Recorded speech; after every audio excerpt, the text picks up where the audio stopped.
tu veux.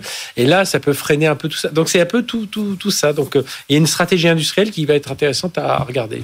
Un mot sur Intel, Jean-Baptiste. C'est vrai qu'on assiste à... Qui ça c'est terrible, hein, mais la lente agonie d'Intel, alors que c'était une pépite... Ça va devenir Intel. Voilà, ça veut dire... Voilà, c'est ça. En fait, ça fait longtemps que personne ne comprend rien à la stratégie d'Intel.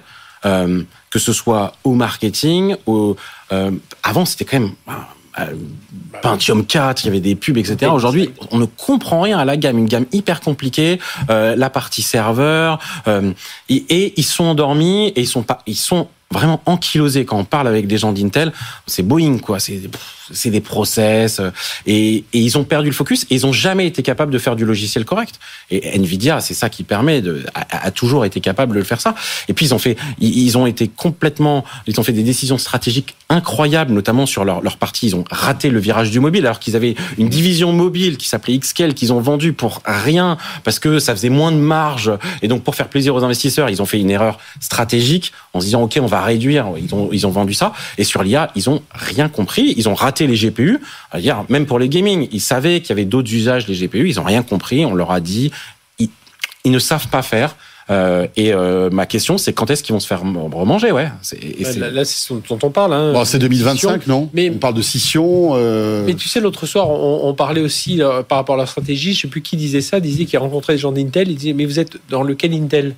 Parce que les gens, ils ont racheté des boîtes, c'est pas bien intégré. Il y a des gens qui théoriquement devraient se parler, mais se parlent pas du tout. Alors, et donc, le truc le plus incroyable, c'est que ils sont en plus plantés dans leur génération de gravure. Et là, ils ont une dernière génération de gravure en 18 angstrom qui est très bonne. Où ils sont revenus en compétition par rapport à TSMC, mais c'est too little, too late, quoi. Et voilà, c'est ça. Didier, Intel. Oui, on en avait parlé aussi ensemble. Moi, c'est un naufrage terrible pour cette boîte qui a quand même accompagné toute l'histoire de l'informatique depuis les années 60.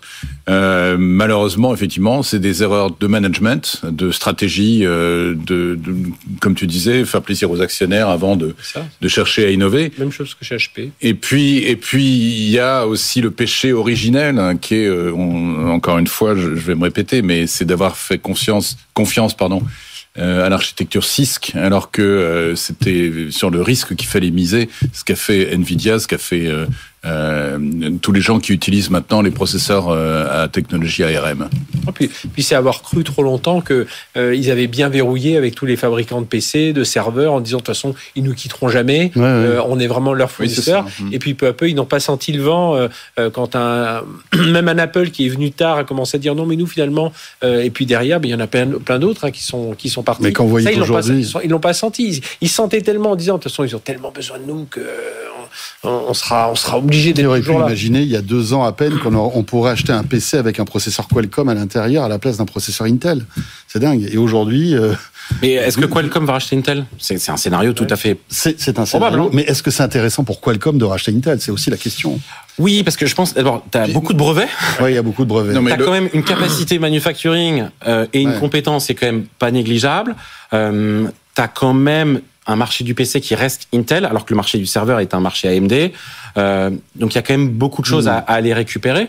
Mais en tout cas, ça nécessite une restructuration. Ce qui est quand même extraordinaire, c'est que cette boîte quand même a fait une grosse partie de sa réputation sur le fait qu'elle était faiblesse, c'est-à-dire que en gros, ils étaient très fiers dans les années 90-2000 de dire maintenant on est devenu une boîte d'ingénieurs, donc on ne fabrique plus.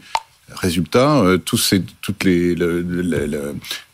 fabrication des processeurs a été déportée, externalisée, etc. Et du coup, ils avaient plus les mains sur l'aspect technique de la production. Et c'est encore une fois le marketing qui l'a emporté, avec des décisions stratégiques qui ont été fatales à cette boîte. Maintenant, le gouvernement américain dit il faut rapatrier les usines pour qu'on puisse produire aux États-Unis.